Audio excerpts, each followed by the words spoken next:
It's Thursday, March 20th, 2008. I'm James Kotecki, and this is my show. It's the first day of spring, which is of course symbolic of new life springing from the formerly barren surface of the earth. And what better way to celebrate this lighthearted season of frivolity than by pouring over 11,046 pages of government records. We're all in luck, of course, because Hillary Clinton's White House schedule, or schedule if you're sophisticated, has finally been released to the public, revealing once and for all her activities as First Lady. So, do the dockets describe a persistent and plugged-in policymaker preparing to be president, or simply a ceremonial spouse sitting aside silently?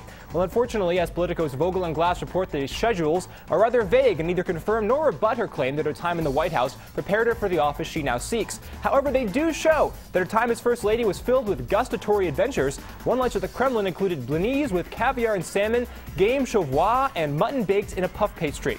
On another trip to Vietnam, she watched a demonstration on feeding pigs using homemade tofu waste. After all that, you can hardly blame her for wanting to get back in the White House as quickly as possible.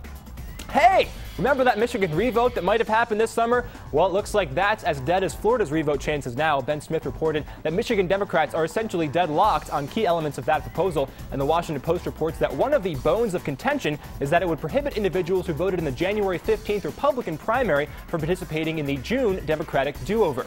As for who would pay for the do-over, that's the easy part. Rich people! Governors Rendell of Pennsylvania and Corzine of New Jersey say they have pledges from wealthy fundraisers to guarantee raising $12 million to cover the primary. I guess they figure they already pay for the campaign, so they might as well pay for the elections too. Eliminate the middleman. Just makes good business sense. Finally, today, of course, kicks off the men's NCAA Division I basketball tournament, but basketball is not the only sport voters care about. The Charlotte Observer asked Senator Obama about his favorite NASCAR driver. Obama admitted he hasn't been watching much NASCAR lately. Excuse me? The Jeremiah Wright thing, okay, but admitting to not following NASCAR? Now, those are the kinds of divisive comments that are really going to hurt him with conservatives.